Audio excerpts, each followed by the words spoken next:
Hi everyone, welcome back to Kavitha's Sugar and Spice.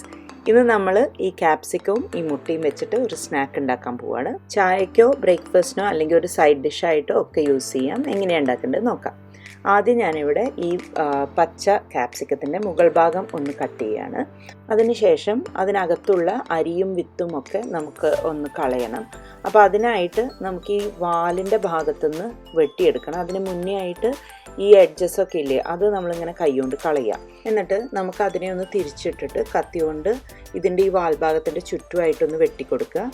എന്നിട്ട് കൈകൊണ്ട് തന്നെ ചെറിയൊരു പുഷ് ചെയ്ത് കൊടുത്തിട്ടുണ്ടെങ്കിൽ നമുക്ക് ആ അരിയും വിത്തൊക്കെ സുഖമായിട്ട് പുറത്തേക്ക് എടുക്കാൻ പറ്റും. അങ്ങനെ അതിൻ്റെ അകമൊക്കെ ക്ലീനാക്കി ഒരു ഹോളോ ആയിട്ടുള്ള ഒരു ക്യാപ്സിക്കാണ് നമുക്ക് ആവശ്യം. ഞാനിവിടെ നമ്മുടെ റെഡും ഗ്രീനും രണ്ടും റെഡിയാക്കിയിട്ടുണ്ട്.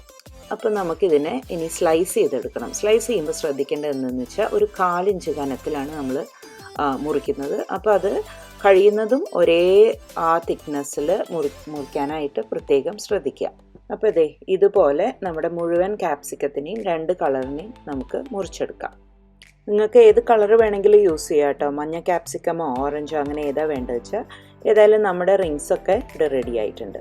ഇനി എന്താ ചെയ്യാൻ പോകണമെന്ന് വെച്ചാൽ ഇതിൻ്റെ ഈ ടോപ്പ് ഭാഗം കട്ട് ചെയ്ത ഈ റെഡും ഗ്രീനും ആ പീസസും നമുക്ക് ഇതിലേക്ക് ആവശ്യമുണ്ട്. അപ്പോൾ അതിനായിട്ട് അതിനെ ഞാൻ ഇവിടെ പൊടിയായിട്ട് അരിഞ്ഞു. അതിനൊപ്പം തന്നെ ഒരു 1/2 കഷ്ണം ഉള്ളിയും പൊടിയായിട്ട് അരിഞ്ഞിട്ടുണ്ട്. ഇനി ഒരു ബോളിലേക്ക് ഞാനിപ്പോൾ തൽക്കാലം ഒരു 3 മുട്ടയാണ് എടുത്തിരിക്കുന്നത്. അതിലേക്ക് ഒരു 1/4 ടീസ്പൂൺ കുരുമുളകും ഒരു 1/4 ടീസ്പൂൺ ഉപ്പും ഇട്ടിട്ട് നമുക്കിതിനെ നന്നായിട്ടൊന്ന് വിസ്ക് ചെയ്തെടുക്കണം. അതിന് ശേഷം നമ്മൾ അരിഞ്ഞു വെച്ചിരിക്കുന്ന എല്ലാ പച്ചക്കറികളും അതിലേക്ക് ആഡ് ചെയ്യാം. നമ്മുടെ ക്യാപ്സിക്കവും ഉള്ളിയൊക്കെ ആഡ് ചെയ്തിട്ട് ആദ്യം ഒന്ന് മിക്സ് ചെയ്യാം. അതിനുശേഷം നമുക്കൊരു 3 ടേബിൾ സ്പൂൺ മൈദയും കൂടി ഇട്ടിട്ട് ഇത് നല്ലൊരു സ്മൂത്ത് പേസ്റ്റായിട്ട് ഒട്ടും തരിയില്ലാതെ മിക്സ് ചെയ്തെടുക്കണം. അപ്പോൾ 3 മുട്ടയ്ക്ക് കണക്കായിട്ടാണ് 3 ടേബിൾ സ്പൂൺ മൈദ യൂസ് ചെയ്തിരിക്കുന്നത്. അപ്പോൾ ഇത് ഒരു ഇമ്പോർട്ടൻസ് സാധനമാണ് കേട്ടോ. ഇത് ഒരു ബോണ്ടിങ് ഏജൻറ്റ് പോലെയാണ്. ഇല്ലാന്നുണ്ടെങ്കിൽ നമ്മുടെ മുട്ട ഭയങ്കര ലൂസായിട്ട് നമ്മുടെ സ്നാക്കാകെ നാശമായിപ്പോവും. അപ്പോൾ ഇതിവിടെ റെഡി ആയിട്ടുണ്ട്. ഇനി ഒരു പാൻ ഇതുപോലെ അടുപ്പത്ത് വെച്ച് അതിലേക്ക് കുറച്ച് എണ്ണ ഒഴിച്ചു കൊടുക്കാം. എണ്ണ ചൂടായി കഴിയുമ്പോൾ നമ്മൾ മുറിച്ച് വെച്ചിരിക്കുന്ന ക്യാപ്സിക്കം റിങ്സിനെ ഓരോന്നിനെയായിട്ട് നമ്മുടെ പാനിൽ വെക്കാം. ലോ ഫ്ലെയിമിൽ വെച്ചാൽ മതി. അതിനുശേഷം ഓരോ റിങ്സിലേക്കും കുറച്ച് നമ്മുടെ മുട്ടയുടെ മിക്സ്ചർ ഒഴിച്ചു കൊടുക്കുക. കുറച്ചെന്ന് ഞാൻ പറയാൻ കാരണം എന്താണെന്ന് വെച്ചാൽ അതിൻ്റെ ഒരു ബേസ് ഫോം ആവണം ആദ്യം തന്നെ. അല്ല നമ്മൾ മുഴുവൻ ഒഴിച്ചിട്ടുണ്ടെങ്കിൽ അത് ചിലപ്പം അമർന്നിട്ട് ആ ക്യാപ്സിക്കം റിങ് നിന്നിട്ടില്ല എന്നുണ്ടെങ്കിൽ അത് ചിലപ്പോൾ ലീക്കാവും. അതുകൊണ്ട് നമ്മൾ കുറച്ചൊഴിച്ച് അതിൻ്റെ അടിഭാഗത്ത് ഒരു ബേസ് ഫോം ചെയ്യുക. എന്നിട്ട് നമുക്ക് ബാക്കി കൂടി ഒഴിച്ചു കൊടുക്കാം. എന്നിട്ട് നമുക്ക് ഇതിനെ അടച്ച് വെച്ച് 1 മിനിറ്റ് കുക്ക് ചെയ്യാം. 1 മിനിറ്റിന് ശേഷം നമ്മുടെ ബേസ് ഇപ്പോൾ കുക്കായിട്ടുണ്ടാവും. അപ്പോൾ നമുക്ക് ബാക്കി മാവും കൂടി ഒഴിച്ചു കൊടുക്കാം. അതിന് മുന്നായിട്ട് ഇതുപോലെ വല്ല ചെറിയ മുട്ടയുടെ കുറച്ചൊക്കെ അങ്ങനെ ലീക്കായിട്ടുണ്ടെങ്കിൽ അതെടുത്തിട്ട് അതിനകത്തേക്ക് തന്നെ വെച്ച് കൊടുത്താൽ മതി.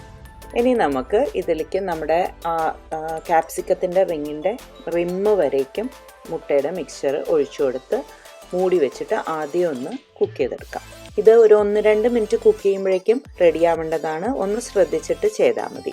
ഇതിപ്പോൾ ഇങ്ങനെ തന്നെ യൂസ് ചെയ്യാം. അല്ലാന്നുണ്ടെങ്കിൽ ഇതിനെ ഒന്ന് മറച്ചിട്ടിട്ട് അങ്ങനെ വേണമെങ്കിൽ യൂസ് ചെയ്യാം. മുകൾ ഭാഗം ഒന്നും കൂടി ക്രിസ്പി ആവാനായിട്ട് അത് നിങ്ങളുടെ ചോയ്സാണ്.